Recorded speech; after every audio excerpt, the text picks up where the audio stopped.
Mic check. Charlie's smoking a bowl. Mic check. It's there. You should have the fucking mouth always fucked off. I can't even like. Okay, sure, start us off. I already forgot what you told me. Welcome everybody to Beer the Walking Dead. Well, that is my line though. That part I know. I'm Shorty. Great. Again, your I line. always know when shit's gonna make the cut. But you actually said The Walking Dead, which is not. So. No, I said Beer the Walking Dead. I didn't hear that part. All right. Welcome. Now I can't even say it. Welcome everyone to Beer the Walking Dead. I'm Shorty. And I'm Travis. We're gonna break down your latest episode of Fear the Walking Dead tonight. We're also going to continue in our series from Epidemic Ales and review some Tartastrophe. Yeah, tonight we're doing a Apricot Kettle Sour from Epidemic Ales. It's springtime, so get your sours out, bitches. It's time for sour time. I'm not a huge sour fan, but I'm becoming a big fan of this one. Not too bad. Not too bad. I like What episode sours. are we breaking down tonight? I have no idea. That's what you were supposed to tell me. Season 6, episode 10, entitled... Don't remember that either. Just looked it up. Things... Hold. No, that was last week. What's over there? Handle with care. Handle, hold, same difference. Mm-hmm. All right. Well, we F that up. Handle with care. You good? Yes. All right. All right. Start us off. Let's go. So we start off the episode with Daniel behind bars. We're going to do it again? Oh, no. Oh, no. Oh, no. We don't get to do it again. If time. you F, finally, someone besides me effing up. Nailed it. First time. Nailed it. Nailed it. Fucking nailed it. Sloppy. Super sloppy. Hammer. Fucking nailed it. Anyways. So we start off with Daniel behind bars. Yes. And it's a little backstory action that's going to happen. This was actually a really, I really like his character. Like, for the 4 people that watch the show, we joke about that. But, you know, I fell off the show a long time ago. And now, thanks to Travis, I've gotten back on it. It's been freaking fantastic, for sure. But I really enjoyed his character. You have to think a little... Like, why did this happen to him anyway? We'll get into all that. But anyway, so starts off as like a whodunit, right? Right. We see like a mystery from the very beginning. all of the other camps, there's an invitation for the camps to join them. We still have no name for this place, so we'll call it Morgan's. Reservoir Morgan's. So all of the there's extra camps that come over to Morgan's invited them to have kind of a meeting of the minds because they want to figure out who the spray painters are. Yeah, they've been planting the seeds all season long for these spray paint people, but they kind of went to the wayside the past like 5 episodes, and now they're going back to rehash this whole hey, the guys with the spray paint are getting closer, and we think that they might have infiltrated and blew up the oil rig, which where the other girls were, which is where Virginia lost her hand, and I think that they're basically infiltrating us from all ends, and have to kind of break out the head and see what's going on here and see what we can do to combat it together and come together to pull up resources and information and our weapons to this common enemy, take them down. So again, very Walking Dead universe-esque with how meetings used to take place in The Walking Dead. So there's a lot of similarities there for sure. Like the hilltop and then all come down with Alexandria. Yeah, exactly, right? Always a meeting of whatever camps that were there and everything. So that was kind of very Walking Dead-esque, which I enjoyed. June wasn't there. Well, also, but it's like so to kind of parallel those similarities though. So Dakota was there, which is kind of like oh my God, what's her bucket? Being there with Walking Dead. Alpha's daughter. Help me out, people. Oh yeah, Lydia. Right. So it's kind of like Lydia being involved with some of their meetings. So it was just there was a lot of similarities. Absolutely, there, so. Yeah, definitely. And so we basically get to this when they all come inside Morgan's place. They say, or Morgan's reservoir, you have to leave all your weapons, at the gate. Again, similar. So they all check all the weapons as they walk inside, and Dan makes a reference that only him and Morgan have the key to this lockup. And he goes, so we want all the weapons, take Stran's weapons, Sherry's weapons, everyone, even their own weapons. So no one has weapons inside this place. They're all being locked up. And in case a very dire thing happens, no one's getting these weapons for everyone's safety. But no one was patted down, so. Yeah, right? Which I thought was actually kind of weird. You're going to go through all that trouble and they don't actually pat you down. But okay, whatever. So that comes back a little bit. But so while they're doing this big, grandiose meeting to try to figure out who these painters are, the spray painters are, an explosion goes off. And so, obviously everyone kind of runs out to try to figure out what's going on. So that kind of starts the whole downfall of whatever's going on with Daniel. Daniel immediately had an answer for what happened. He said that we were blowing up parts of this field earlier, and it must have went off by itself. A piece of dynamite. A boulder fell and a boulder fell triggered. off. Which they are in a canyon, which makes a little sense. If they're blowing up the top of it, that where rock might have just, that they would just just oversaw it later on, would roll it down and like blow this whole part of this gate open. Really kind of crazy. You don't have to light dynamite? Am I wrong with that? If you set a charge, maybe it can be volatile. Like I really don't know. I'm not an explosive expert. We need a dynamite expert to comment on. I'm more of an M80 guy. Flowers, Piccolo Pete's and Roman candles. That's that's kind of my wheelhouse. Snakes. Those little champagne poppers. So great. Okay, so we have no dynamite experts on the show. So again, it causes the whole kind of Daniel to become a detective and try to figure out what's going on. So that explosion leads to obviously walkers are now going to come, and then they go to get the weapons out to try to make sure that they have a defense when the walkers come, and there's no weapons. So the walkers are coming in from a gate that Daniel basically leaves open for them to come in through, and he asks Morgan's wife or girlfriend Grace, who's pregnant, like immobile pregnant, basketball globetrotting pregnant, since she can't leave anywhere. And he's like, I need you to leave so I can do what I need to do. Basically wants to let the zombies in so he can find out who has the weapons, because whoever starts shooting guns off, obviously is who has the guns. So he tells you very plainly, I'll mark a place on the map for you, go to this whole fishing shed that they all know about, go meet us there, go quietly, and when we'll meet you there later. I'll have Morgan come after you. Right? So it's very, very sketchy. Like, okay, so instead of being particular everyone in this place, he's sending the pregnant woman who can't walk out by herself into the woods. With the map. What are you, like, this is with like, all of it just becomes like very sketch. Like, this is very kind of weird. If you were Grace, would you have gone by yourself? I'd be like, someone needs to take someone with me. I'm about to have my fucking baby. I'll close the door. Like, fuck you. I'm just saying. Right? Like, exactly. Put her someplace where she's going to be safe, I guess. Like, you send her off. Put on the roof. All right. So in the very beginning, though, they actually, Daniel, I think, is the one that says, the gates will hold. Like, the walls will hold. So at this time, while they're having this meeting, Grace is so far along, and June's a day out, at least a day out drive, that Morgan says, Mo tells Morgan that they need a fetal monitor to see where the baby's at.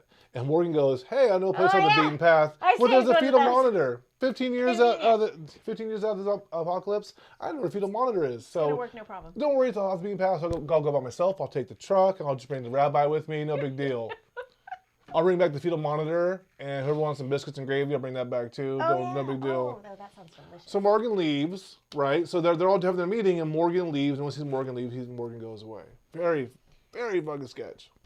Yeah, and the whole time I'm really, in this whole episode, I'm really trying to figure out, like, who's the liar, right? It's like a whodunit type of a thing. So was it Victor? Was it actually Daniel? Obviously, it's not going to be Morgan, or Morgan's not going to put his people in danger, but I mean, it really shows you. I mean, it's typical of the human race. They did a good job, like, where everyone starts to turn on each other, because that's what humans do when they can't, especially when they can't figure out a situation. So humans turning each other.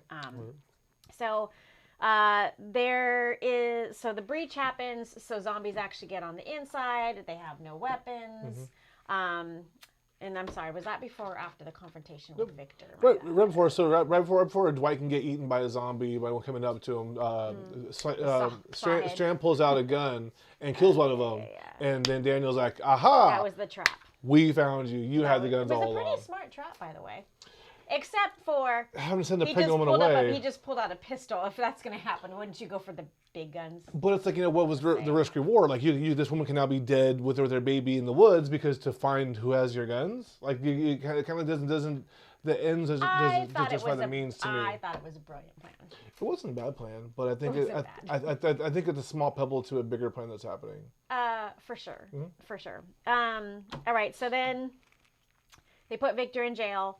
There's a couple confrontations then with Daniel and Victor. And then we see, like, Victor and Daniel have this kind of momentous conversation with Daniel really showing Victor like how he affected his life. Yeah. And you really do feel like Victor actually had some sympathy going on. I don't think he was trying to talk himself off the ledge at that, or not off the ledge, but I don't think he was trying to talk Daniel out of anything. I actually think he really felt some sympathy towards him because he has got moments that he has a conscience. So in the beginning of the episode, when Daniel's taking Strand's guns, Daniel makes reference to, that we both had plans going on. And Strand goes, you're right, but the better man won. And the face kind of on Daniel doesn't really change very much. And he goes, for some reason I felt very relaxed when he said that to me. Because they're both playing two games. At this point, Daniel in Lawton was acting like he didn't have a memory. He didn't know anybody was there. He was just a hair cutter, right? He was just a barber. Right. And Strand knew everything that this guy had been through. He knew he was military. He was ex-cartel. Like, he knew everything about this guy's life. And he's acting like he didn't know anything. So he was basically lying to everybody this time, right? So, and Strand said, obviously the best man won. My plan worked out better. But who knows? I mean, who knows what Daniel was actually plotting back then? Because he had a lot of people on his side in Lawton as well. Wasn't that more to do with, though, the most recent confrontation with Janice, I thought? Not Janice. Virginia. Jesus Christ, Virginia. Yeah, absolutely. So, and not knowing all their back history, not being super familiar with all that back history is a little tough on me. But also, Victor brings Daniel the cat peace offering. Yeah. Skidmark. That's an interesting name for a cat. So Daniel has in this jail cell, right? Just those two alone, right? And at this point, like, he's opened up to him and making him feel a lot of sympathy for him. And at this point, Strand is like, "Oh my God, I'm sorry I caused this problem. Like, you have to forgive me. You have to forgive me. I'm so sorry for everything that happened." And so there's a whole like sympathy being pulled on his heart, and basically Strand is like saying, "Please forgive me. I don't have these guns, but please forgive me." Did you feel like it was an act, or do you feel like he actually felt sympathy for? I'm not done yet till after the show. Sorry. Okay. I have nothing. No, it's for after the episode. It goes on to part of my theory. Gotcha. Okay, so what happens next? Oh, so then there's a big breach, right, of the wall. So then there's a bunch of zombies coming on the inside, and then all of a sudden Morgan comes back, right? I guess that's kind of our next thing. Yeah, he shoots all the zombies out there in front. Right, so takes them all out, and then obviously what the fuck just happened and where's Grace and all this kind of stuff. So that's when we first kind of get the look into that something is not right with Daniel, because there is not just the evidence of, like, a verbal evidence of, you told me that I was supposed to go the caverns and not this shed, right? So so there's that whole situation, and then he also has, like, there's a witness, like, and then there's the Charlie, map. Oh no, you circled on the map to go to a different place. So now we see that there's actually legitimately something going on with the mind, but then because he's lied before, people are having a little bit of a tough time trying to really decipher what is going on. Well, someone's already been lying, because obviously she said earlier that people have been infiltrating our groups already. So anyone could already be lying at this point. And now we know this guy is a known liar, and they were out there looking for Grace. They're all the force looking for her, and they finally found her after a huge search. And Morgan's just like, for someone as distraught as I'd be looking for my pregnant wife, Morgan is a very cool fucking cat, I swear to God. Like, people would have the knife at their necks at this point, like, where the fuck is my wife and my kid? Right. Yeah. Very cool cat about everything. And not in normal Morgan fashion. Normally he's actually way more emotional lately anyways. All right, so we figure out that there's something going on with Daniel, something going on in the head, something not quite right. And then we get the thing over the walkie, Morgan, you need now to come back here. And everybody, like the audience, knows that, okay, they obviously found the guns, and they more than likely found them in Daniel's place. Yeah, they found him in a pull cart in Daniel's house, which was also locked. And Dwight said, like, I can vouch that she had to unlock the door. So now the thing is, the person that key to the gate, or to the key to the lockup, took all the guns, put them in his own room, right? It's like, that's kind of sketch, right? And so they started talking to Daniel about what happened, what's going on here, and basically get out of him. That Daniel's like, I don't know what's going on. It's all confusing. Someone's trying to make me look bad in front of everybody. Everyone sees all of this, right? I think he's being framed. So he's finally like, this is all confusing. And so basically they lock him up in a cell so June can come and talk to him and figure out, is there something psychological? Is he manipulating all of us? Right. Is this all an act again? And so I really thought there was going to be, like, those ink blots. I know, right? Like the Rorschach tests. I was waiting for the ink blots. Two butterflies, because she's not a psychologist, so that was kind of interesting. But she does make her assessment though, and I thought it was pretty poignant though that it was like, well, obviously maybe the memories are coming back because there is nothing going on with you. Like there, there's nothing stressful keeping it from your mind. I think all right. So guns at Daniel's. So basically, June does her little testing on him, and they find out that maybe that he's not safe.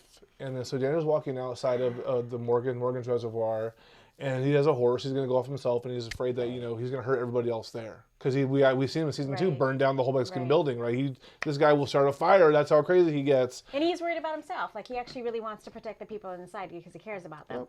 So one very big point that we missed is before all of this happened, that Dakota remembers some things about what's the name of the group, the Painters. I don't know what the name of the group. There's just this is from Tanktown. I'm calling them Painters. They're the Painters. Anyways, so the Painters. So she has some information. Of course, who knows what the fuck she's talking about? Who trusts her, anyways? No one does. But underground, so they have some clues. He's gonna drive by us again. He has some clues. So anyway, that's a kind of a key point because that's the lead into the next episode for sure. So, anyways. All right, and then now poor Daniel is, but Victor actually invites him to join Lawton, which is kind of lovely. Not a wrap yet. So all right. From Daniel's outside. Yeah. So Daniel's outside, and I was really impressed. Well, not that we didn't know what was going to happen, but that Victor invites Daniel to come to Lawton with him. They want him to be safe, and now they have at least a small little bond. Daniel got to say his piece to Victor and what he did to him, which is awful. So, anyways. So basically, I'm gonna break down my theory for you guys. So, two people had the keys to the gun lockup. It was Morgan and it was Daniel. Daniel went everyone to the meeting. I think Morgan took the rabbi, went around back, set the explosion off, knocked the rock into the gate, right, to settle things up, to stir things up, right? Stirring things up that we can send Grace out of the way to go somewhere else with this fake planted map, and Grace was in on it too. So she goes out here, and they're planting the seeds in Strand's mind that Daniel is not right in the head, right? So Daniel needed to make sure that Strand knew that. So he got him to go there with his sympathy, got him into jail, so shot around him, made him think he was going to shoot him, showed him how bad he hurt him, and then played on his heartstrings. And now Strand's taking him back into Lawton, where Daniel was already infiltrated, everyone that was already there, already had a huge following himself, is bringing him back into the fold. The only person that would have been there to stop any of this would have been Alicia, who was not there during this whole thing, because Alicia was the only person that has any kind of real feelings to him. And now you got to think, why is Morgan and Daniel now setting up Strand? Yeah. Well, if we know someone's infiltrating all these bases, maybe Strand with his people are infiltrating all these bases to take power. And I think that Daniel might know a lot more about what's happening than Strand knows what's happening that he's doing. And so put him back in there, Daniel can infiltrate the people to tell them that Strand's actually causing more problem than he's not with all these places, so they can turn around and get on him again when they think they're going somewhere else. So I think it's another setup play, and the look that he gave him when we told Daniel it looked like the better man won. Daniel was like, "This game is not over." Like, no, like I'll let you believe that right now because then it works into my part. No, but I thought now I'm gonna get schooled, and I get that. That's not the first time. But I thought when Strand said that to him, that it was because he thought that Victor won that particular situation. So, because he was like, that felt really good. Like, I really needed to hear that. Yeah. So why are you confusing me? Because he needed that. He needed Strand to feel confident. Because confident breeds arrogance, and arrogance breeds fog. So based on, maybe. Okay, I get that point. All right, I can roll with that now. But so. He's like, I'm so glad he thinks that he won. That makes things so much easier for me to play this dumb. But for the preview for the next episode, you still feel that way? The preview where we saw them with, you see the other people. You see Alicia, them at Tanktown. Right, exactly. So. I don't know. Is that the last episode? There must be 2 more. So I don't know. This is just my theory, and it all plays into the part. Then at this point, Morgan would have got the guns and would have took them into Daniel's lockup, and no one would have known he was there. It all makes a little sense there. I mean, and why would Daniel have sent, even as crazy as he might have been, why would he ever send her off into a place that was dangerous for her? He wouldn't have. He sent her to a place where probably her and Morgan were hanging out the whole time until it was ready for her to be found. I guarantee, it just makes so much sense that they're plotting against him. And the saddest part, I think about it, is Victor Strand is becoming a very, very big actor. He was in two Oscar-winning movies. He was just in the Mob. Oh, they don't care about taking your favorites out, so that doesn't matter. So I think that maybe he wants like to do his acting career, and he was like, I love this show, but I'm in Oscar movies now. I'm kind of a big deal, and that's very, very outside Strand for sure. But I think that maybe he might be having his time as he's going to be done the show because he's getting too big. And this whole episode just really played into the fact that Daniel is so playing chess in a whole room full of people playing checkers. It just makes so much more sense to me that he's not going crazy, but he had to play it so thick because they've already seen him lie as a barber, right? So he had to play it. He had to play it absolutely thick.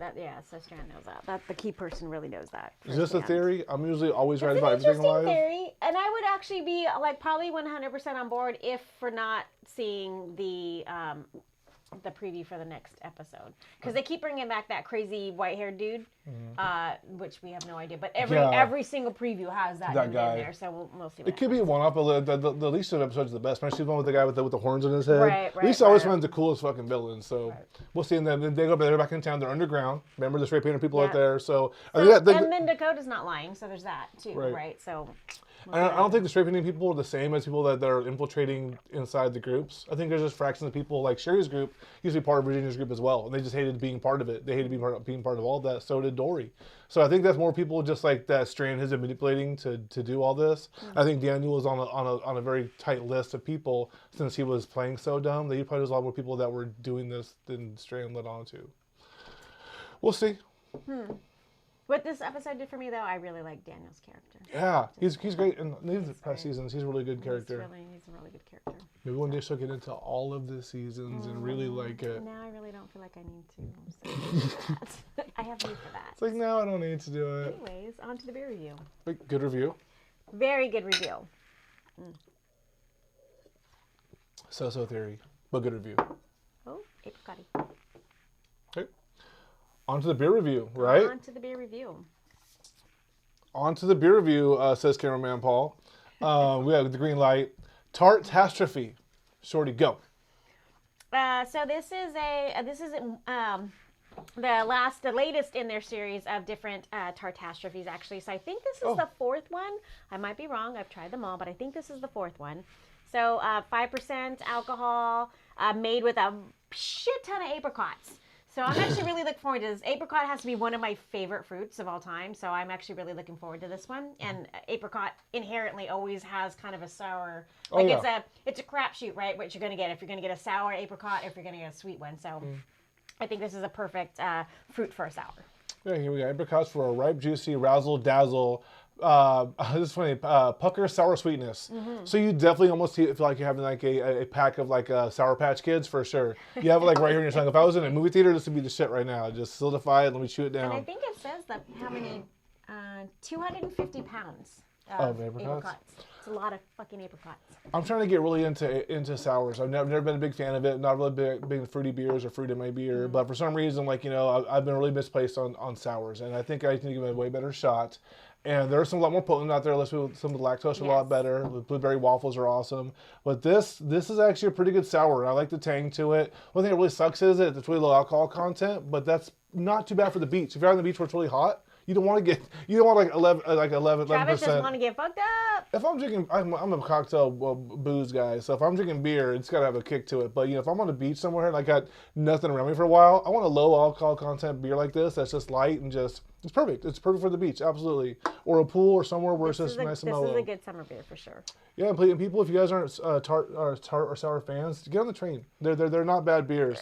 They're not, and I can say for sure for some of the tarts have been a little more tart than others for sure, even with Epidemic. So it's really about finding one that works for you, and more than likely, if it's a fruit you like, that would be if you're kind of testing the waters of a sour beer to try. I would go with the fruit that for sure that you like to begin with. Start from there, and then kind of make your way out, because there's definitely some not great sours out there. Yeah, it's almost exponentially powerful. Like, so if you like a tart cherry, like a cherry sour is like old person pucker face. Like it's bad news. Usually the most sour of them.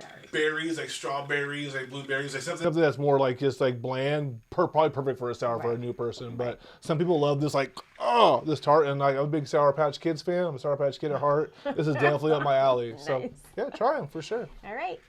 Good review. Cheers, Joe. Thank you, Epidemic Ales. Thank you. Another Epidemic good beer. Ales. Concord, California. So good. It is really good. No bitter beer face. Good review. Sour pucker face. Sour pucker face. You probably could make a good fucking like a booze drink out of this. I bet. What's that? A good booze drink, almost like you can almost use it as a liqueur, Like, like sour pucker liqueur, like that, like the red pucker liqueur. if you put some vanilla vodka in there, Um, what's that do? we gotta have a fucking night. Like it would be like that's actually what you would do with this. So you use like a That liqueur. would be really good. We're gonna get crunk. That's- We're gonna go get crunk on Saturday. Come on, do I have any vanilla vodka back there?